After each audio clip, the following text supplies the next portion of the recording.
কাবিল তার ভাই হাবিলকে হত্যা করেছে, তাই না? হিংসার বশবর্তী হয়। ওই যে এখনো দেখবেন আমাদের সমাজে যে ভাইয়ে ভাইয়ে মারামারি, এটা সেই হাবিল কাবিলের সুন্নত। এখানে আমরা কাবিল হব না, হলে হাবিল হব। প্রয়োজনে হাবিল হয়ে থাকবো, তাও কাবিল হতে চায় না। কারণ নবী সাল্লাল্লাহু আলাইহি ওয়াসাল্লাম বলেছেন, পৃথিবীতে প্রথম হত্যাকাণ্ড সংগঠিত করেছে কাবিল। ভালো করে শোনেন, যারা এই পথে আছেন ভালো করে শোনেন। পৃথিবীতে প্রথম হত্যাকাণ্ড সংগঠিত করেছে কাবিল। এ কারণেই কিয়ামত পর্যন্ত যত মানুষ খুন হবে, খুন, এই সমস্ত খুনের পাপের একটা অংশ কাবিলের আমলনামায় গিয়ে যুক্ত হবে। নাউজুবিল্লাহ। মনে করায় দেই, কাবিল একজন নবীর সন্তান। কার সন্তান? নবীর সন্তান। লূত আলাইহিস সালামের স্ত্রী একজন নবীর স্ত্রী। নূহ আলাইহিস সালামের স্ত্রী একজন নবীর স্ত্রী। আবু লাহাব সর্বকালের সর্বশ্রেষ্ঠ মানব মুহাম্মদ সাল্লাল্লাহু আলাইহি ওয়াসাল্লামের চাচা। আবার ফিরআউনের ওই স্ত্রী, তার নাম, দাসীর নাম কি? আসিয়া। তাহলে আমাদের বংশ, আমাদের রং, আমাদের জাতীয়তা, আমাদের অর্থ সম্পদ, আমাদের টাকা পয়সা, আমাদের স্ট্যাটাস, আমাদের ভাষা, আমাদের এই গোত্রী বিভাজন, এগুলো আমাদেরকে আল্লাহ পাকের আযাব থেকে বাঁচাতে পারবে না, যদি না আমরা আল্লাহ পাকের হুকুম আহকাম মেনে চলি। একজন নবীর ছেলে কোথায় যাচ্ছে? একজন নবীর স্ত্রী কোথায় যাচ্ছে? লূত আলাইহিস সালামের স্ত্রী কোথায় যাচ্ছে? আবু জেহেল কি আল্লাহ নবী সাল্লাল্লাহু আলাইহি ওয়াসাল্লামের চাচা ছিল না? আবু লাহাব কি চাচা ছিল না? তাহলে কিসের অহংকার, কিসের অহংকার, কিসের ফুটানি, কিসের গর্ব? শুধু তাকওয়াই পারবে আমাদেরকে সেভ করতে, আর কিছু না। অনেক গভীর হয়ে যাবে, বের হয়ে আসেন। আদম আলাইহিস সালাম তার জীবদ্দশায় আল্লাহ পাকের জমিনে যতদিন থেকেছেন, তিনি কি আল্লাহর বিধান মেনেছেন না শয়তানের বিধান মেনেছেন? তার উপর আল্লাহ পাক কিছু নাজিল করেন নাই? সহিফা নাজিল করেছেন, অবশ্যই করেছেন না?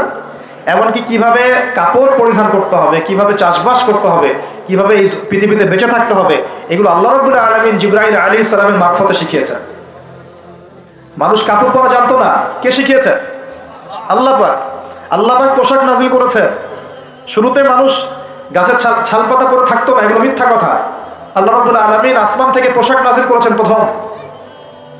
জিবরাইল আলাইহিস সালাম শিখিয়েছেন কিভাবে সুতা বুনতে হয়, কিভাবে জমি চাষ করতে হয়, কোন কোন গাছ উপকারী, কোন কোন গাছ উপকারী নয়, কোনটা আমরা খেতে পারবো, কোনটা খেতে পারবো না, কোন প্রাণী আমাদের জন্য খাওয়া ভালো হবে, কোনটা খাওয়া ঠিক হবে না, আল্লাহ পাক ওহীর মাধ্যমে জানিয়েছেন। এগুলো আমরা জানতাম না, এগুলো আমরা জানতাম। এমনকি কোন গাছে ঔষধি গুণাগুণ আছে, এটা আদম আলাইহিস সালামকে কে জানিয়েছে? আল্লাহ পাক তার ওহীর মাধ্যমে জানিয়েছেন। এই যে আমরা এখন সভ্যতা নিয়ে এত কথা বলি, সত্যি কথা হচ্ছে সভ্যতা শুরু হয়েছে নবীদের হাতে, আর সভ্যতা প্রসারিত হয়েছে নবীদের হাতে, আর সভ্যতা শেষও হবে একজন নবীর হাতে। সেই নবীর নাম কি? ঈসা আলাইহিস সালাম। Very good. সেই নবীর নাম কিন্তু ঈসা ইবনে মারইয়াম। তার হাতে সভ্যতা শেষ হবে। ওইটা লাস্ট একটা সভ্যতা পৃথিবী দেখবে অচিরেই সামনে। এখন আসেন, আদম আলাইহিস সালাম ছিলেন আল্লাহ পাকের খলিফা, এবং তিনি পৃথিবীতে তার আল্লাহ পাকের বিধান দিয়ে নিজে চলেছেন, পরিবারকে চালিয়েছেন, ওই সময় সমাজকে চালিয়েছেন, এবং ওই সময় পৃথিবীটাকে তিনি আল্লাহ পাকের বিধান দিয়ে পরিচালিত করেছেন, অন্য কারো বিধান দিয়ে নয়, মন গড়া বিধান দিয়ে তো মোটেই নয়, এবং নিজের রচনাকৃত বিধান দিয়ে তো মোটেই নয়, নিজের প্রবৃত্তিগত অনুসরণ দিয়ে মোটেই নয়, বরং আল্লাহ পাকের পক্ষ থেকে যা এসেছে সেইটা তিনি ফলো করেছেন।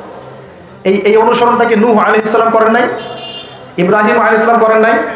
মুসা আলাইহিস সালাম করেন নাই? ঈসা আলাইহিস সালাম করেন নাই? দাউদ আলাইহিস সালাম করেন নাই? সুলাইমান করেন নাই আলাইহিস সালাম? আমাদের নবী মুহাম্মদ সাল্লাল্লাহু আলাইহি ওয়াসাল্লাম তিনি কি করেন নাই? আমার কথা কি বুঝতে পারছেন? তাহলে তারা কি অনুসরণ করেছেন পৃথিবীতে? আল্লাহ পাকের ওহীর বিধান। কিসের বিধান? ওহীর বিধান। এখন আসেন, আরেকজন নবীকে আল্লাহ পাক বলেছেন খলিফা, তার নাম কি বলেছিলাম শুরুতে? দাউদ। কোন সূরা আছে এটা? সদের মধ্যে। এইখানে আল্লাহ পাক আরো স্পষ্ট করে বলেছেন একজন খলিফার দায়িত্ব কি। খুব মনোযোগের সাথে শুনবেন। উপযুক্ত পরিবেশ মনে হচ্ছে বলে আলোচনাগুলো করছি, আপনারা খুব সুন্দরভাবে বসে আছেন, আমি কথা বলতে খুব কমফোর্ট ফিল করছি। আল্লাহ পাক বলছেন যে, ইয়া দাউদ, হে দাউদ, ইন্না জাআলনাকা খলিফাতান ফিল আরদ, আমি আল্লাহ তোমাকে পৃথিবীতে আমার খলিফা করেছি। সুবহানাল্লাহ। হে দাউদ, আমি তোমাকে পৃথিবীতে আমার খলিফা করেছি। এখান থেকে বলতে গিয়ে আপনাকে বলছিলাম যে দাউদ আলাইহিস সালাম এই জেরুজালেম থেকে 40 বছর বিশ্ব শাসন করেছিলেন। কত বছর? দাউদ আলাইহিস সালাম এই জেরুজালেম থেকে, যেখানে এই লড়াইগুলো হচ্ছে এখন, এখান থেকে তিনি 40 বছর বিশ্ব শাসন করেছেন। এবং তারপরে তার সন্তান সুলাইমান আলাইহিস সালাম আরো 40 বছর তার বাবার চেয়েও দাপটের সাথে এই বিশ্ব শাসন করেছেন। এবং তারা ছিলেন তখন মুসলিম, তারা ছিল তখন কি মুসলিম। কিন্তু এখন যে ইসরায়েলকে আপনারা দেখছেন, তারা ওই শাসনটাকে ফিরিয়ে আনার চেষ্টা করছে, কিন্তু ভুল একটা পথে। ভুল পথটা কোথায়? তারা মনে করে তাদের একজন মাসিহ আসা এখনো বাকি আছে, এবং তারা মাসিহুদ দাজ্জালকেই তাদের মাসিহ মনে করে। আল্লাহ পাক তাদের মাসিহ পাঠিয়েছিলেন, সেই মাসিহের নাম হচ্ছে ঈসা আলাইহিস সালাম, কিন্তু তারা নিজেরা তাদের মাসিহকে চিনতে ভুল করে হত্যার চেষ্টা করেছিল। তারা নবীদেরকে হত্যা করা জাতি, এমনকি তারা আমাদের নবী মুহাম্মদ সাল্লাল্লাহু আলাইহি ওয়াসাল্লামকেও হত্যার চেষ্টা করেছে একাধিকবার। তো তারা মাসিহ ঈসা আলাইহিস সালামকে হত্যার চেষ্টা করেছিল, আল্লাহ পাক তাকে উঠিয়ে নিয়েছেন। এবং তাদেরকে পরীক্ষা ফেলে আল্লাহ পাক মাসিহুদ দাজ্জালকেই তাদের কাছে মাসিহ মনে করিয়ে দিয়েছেন। এখন তারা দাজ্জালের জন্য তাদের প্ল্যাটফর্মটা রেডি করছে। এই কারণেই এই সংঘাতগুলো আপনারা দেখছেন। দাজ্জালের কনসেপ্টটা না বুঝতে পারলে এখনকার জিওপলিটিক্সটা বুঝতে পারবেন না। ইউনাইটেড নেশনস আপনাদেরকে জিওপলিটিক্স বোঝাতে পারবে না। জিওপলিটিক্সটা বুঝতে হলে দাজ্জালের কনসেপ্ট লাগবে। তাদের ধারণা তাদের মাসিহ আসলে পরে তারা ওই ফিলিস্তিন থেকেই, জেরুজালেম থেকেই আবারও বিশ্ব শাসন করবে, এটা ওরা ধারণা করে। এই ধারণায় তারা বিগত 100 বছর থেকে কাজ করে যাচ্ছে। কত বছর থেকে? এবং কাজ করতে করতে করতে করতে এখন দেখেন কি অবস্থা। প্রায় বেশিরভাগ জায়গায় তারা দখল করে ফেলেছে। তারা রাজনীতি নিয়ন্ত্রণ করে ফেলেছে, তারা রাষ্ট্র গঠন করে ফেলেছে, তারা রাজধানী পর্যন্ত ঘোষণা করেছে, তারা অর্থনীতি নিয়ন্ত্রণ করে ফেলেছে, তারা ব্যাংকিং ব্যবস্থা নিয়ন্ত্রণ করে ফেলেছে, ব্যবসা বাণিজ্যের বড় বড় সেক্টর নিয়ন্ত্রণ করে ফেলেছে, প্রযুক্তিগুলো নিয়ন্ত্রণ করে ফেলেছে, অস্ত্রশস্ত্রগুলো মজুত করে ফেলেছে। এখন তারা যা ইচ্ছা তাই করতে পারে। এই কাজগুলো তারা কেন করছে এটা আপনারা বুঝতে পারছেন না। কেন তারা হাসপাতালে বোম মারবে? কেন শিশুদেরকে হত্যা করবে? কেন নিরীহ ফিলিস্তিনিদেরকে এখান থেকে উৎখাত করবে? কেন? আপনার তো একটা কুকুরের গায়ে লাথি মারতে মায়া লাগে, মায়া লাগে না?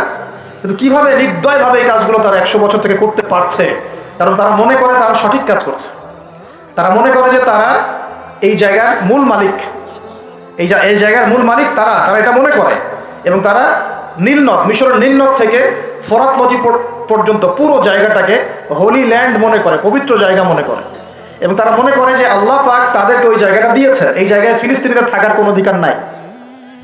এই কারণেই তারা মুসলমানদের উপর বিগত এই 70-80 বছর থেকে, বলা যায় প্রায় 100 বছর থেকে, কারণ 1914 সালে তারা ঢুকেছে, এখন 2023 সাল চলছে, এই পুরো সময়টা জুড়ে তারা যে নির্বিচার বাড়িঘর দখল করা, জমি দখল করা, ধর্ষণ, শিশু হত্যা, ভাইদেরকে কারাগারে নিক্ষেপ করা, হ্যাঁ, নির্বিচার হত্যাযজ্ঞ, এগুলো কেন চালাচ্ছে?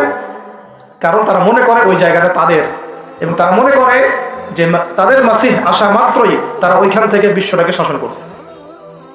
এবার কি মিলাতে পারছেন বিষয়টা কোন দিকে যাচ্ছে? এবং সত্যি কথা বলতে কি, তাদের মাসিহ, তারা যাকে মাসিহ মনে করে, সেই মাসিহুদ দাজ্জাল সত্যি সত্যি সেখান থেকে আসবেও, এবং ইহুদিদেরকে নিয়ে সে বিশ্ব শাসন করবেও। দাজ্জাল আসবেও এবং ইহুদিদেরকে নিয়ে সে বিশ্ব শাসন করবেও। এটা আমাদের নবী সাল্লাল্লাহু আলাইহি ওয়াসাল্লাম বলে গেছে। এটা হবে সর্বশেষ জালেমদের শাসন, সর্বশেষ। এবং কত দিন শাসন করবে সেটাও নবীজি বলে গিয়েছেন সাল্লাল্লাহু আলাইহি ওয়াসাল্লাম। আল্লাহ নবী বলে গিয়েছেন সে শাসন করবে 40 দিন। কতদিন? যার প্রথম দিনটা হবে 1 বছরের সমান, অলৌকিক না বিষয়টা? দ্বিতীয় দিনটা হবে 1 মাসের সমান, তৃতীয় দিনটা হবে 1 সপ্তাহের সমান, বাকি দিনগুলো হবে আমাদের দিনের মতো। পৃথিবীর সামনে এটা অপেক্ষা করছে, পৃথিবীর সামনে এটা আসা অপেক্ষা করছে মাত্র। এই যে ওদের দৌরত্ব আপনি দেখছেন জায়নিস্টদের, এটা এমনি এমনি না। এই যে পশ্চিমা মদত, আমেরিকার সাহায্য, ব্রিটেনের সাহায্য, পুরো পশ্চিমা বিশ্বের সাহায্য, এত শক্তি, এত দাপট তারা দেখাচ্ছে, যা ইচ্ছা তাই করে ফেলছে। ইচ্ছা হলে 200টা বাচ্চাকে মেরে ফেললাম, কেউ বলার কিছু নাই। আশপাশে আরব কান্ট্রিগুলো তাকায় তাকায় ফুটবল খেলা দেখছে, ঠিক আছে?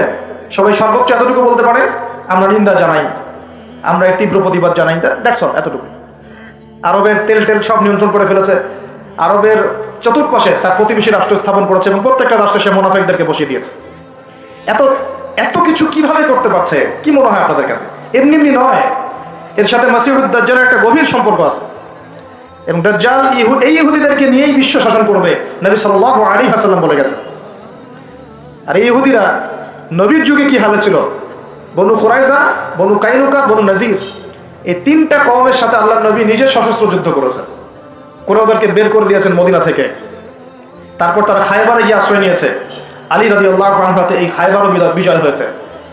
সবাইকে বের করার পরে নবীজি ইন্তেকালের কয়েকদিন আগে বলে গিয়েছিলেন, বাকি যারা আছে অবশিষ্ট এদেরকে তোমরা এই জাজিরাতুল আরব থেকে বের করে দিও। কে বলে গিয়েছিলেন? এখন তার উম্মত দেখেন কি অবস্থা। চারপাশে বসে, ওই জেরুজালেমের চারপাশে আরব রাষ্ট্র রহম আছে, বসে বসে তামাশা দেখছে। 100 বছর হয়ে গেল। তো আমি এই জায়গাটা এখানে আসছি, ওইখান থেকেই দাউদ আলাইহিস সালাম বিশ্ব শাসন করেছিলেন।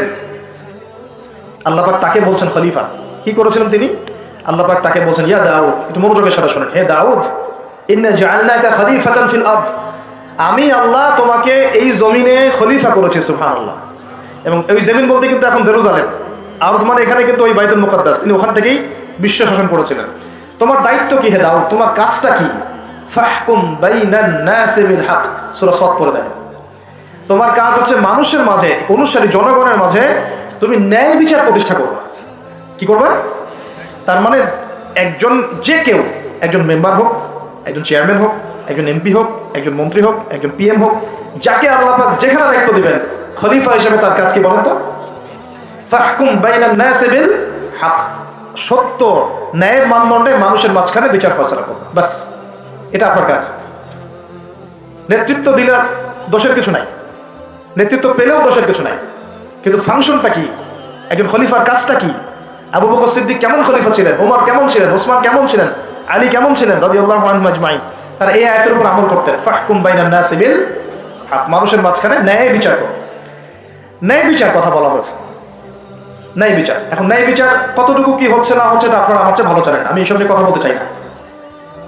কিন্তু আমাদের কাজ এতটুকুই, যাকে আল্লাহ পাক যেখানে দায়িত্ব দিবেন ন্যায় বিচার। আরো আল্লাহ বলছেন, আয়াতটা শেষ হয়নি, আরো সামনে একটু আছে।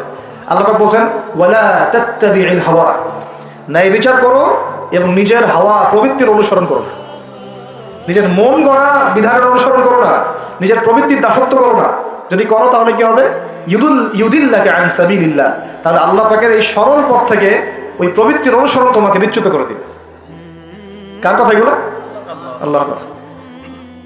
ইন্নাল্লাযীনা ইউদিল্লুনা আন সাবিলিল্লাহ, পরের আয়াত, নিশ্চয়ই যারা আল্লাহ পাকের সরল পথ থেকে বিচ্যুত হয়ে গেছে, লাহুম আযাবুন শাদীদ, তাদের জন্য কঠিন শাস্তি আছে। আযাবুন শাদীদ মানে কঠিন শাস্তি আছে। বিমা নাসু ইয়াউমাল হিসাব, এই কারণে যে তারা হিসাবের দিনটা ভুলে গিয়েছে। এই দুইটা আয়াত শোনাই দিলাম আপনাকে। আল্লাহ পাক যাকে যেখানে দায়িত্ব দিবেন সব সময় এই দুইটা আয়াত মাথায় রাখবেন। যে আল্লাহ পাক আপনাকে দাউদ আলাইহিস সালামের মতো কাজ দিয়েছেন, আল্লাহ পাক আপনাকে আদম আলাইহিস সালামের মতো কাজ দিয়েছেন। যাকেই দেখ, X Y Z whoever he is, এটা আমাদের দেখার বিষয় না। আমরা ধর্মতাত্ত্বিক দৃষ্টিকোণ থেকে শুধু মূলনীতিগুলো বলব। তাহলে এখানে খলিফার কাজ কি বুঝতে পারলাম? মানুষের মাঝে ন্যায় বিচার প্রতিষ্ঠা করা, প্রবৃত্তির দাসত্ব না করা। যদি করি তাহলে কঠিন শাস্তি অপেক্ষা করছে। এখন আসেন, আল্লাহ নবী সাল্লাল্লাহু আলাইহি ওয়াসাল্লাম কি এই আয়াতের উপর আমল করে যান নাই? গিয়েছেন না যান নাই? তার জীবদ্দশায়, তার 23 বছরের এই নববী জীবনে কেউ কখনো জুলুমের শিকার হয়েছিল? বলেন তো, কেউ বলতে পারবে বুকে হাত দিয়ে যে একজন মানুষ জুলুমের শিকার হয়েছে? তার রেখে যাওয়া ইসলামের এই প্ল্যাটফর্মের উপরে আবু বকর সিদ্দিক শাসন চালিয়েছেন 2.5 বছরের মতো। আবু বকর সিদ্দিকের সময় কি কেউ জুলুমের শিকার হয়েছিল? তিনি কি এই আয়াতগুলোর উপর আমল করেছিলেন না করেন নাই? তাহলে তিনি একজন সফল খলিফা ছিলেন। আমরা খলিফা এবং খেলাফা দুটার ব্যাখ্যা বুঝতে পারলাম। যে খলিফা আল্লাহ পাকের বিধান মেনে বিচার ফয়সালা করে, ওই শাসন ব্যবস্থাটাকেই বলা হয় খিলাফা। এটা নতুন কোনো মৌলবাদী শব্দ নয়। আমরা ভুল বুঝি, আমাদেরকে ভুল বোঝানো হয়। একজন খলিফা যে আল্লাহ পাকের বিধান অনুযায়ী বিচার ফয়সালা করে, তার ওই শাসন ব্যবস্থাটাকে বলা হয় খিলাফা, যেটা আসবে সামনে ঈসা আলাইহিস সালামের হাতে। এখন আপনি সর্বোচ্চ পর্যায়ে যান বিশ্বের, ইউনাইটেড নেশনস, এখানে খিলাফা কায়েম আছে? অনেস্টলি বলেন, এখানে কি আল্লাহর বিধান দিয়ে বিচার ফয়সালা করা হয়, নাকি ওদের পশ্চিমাদের মন করা বিধান দিয়ে করা হয়?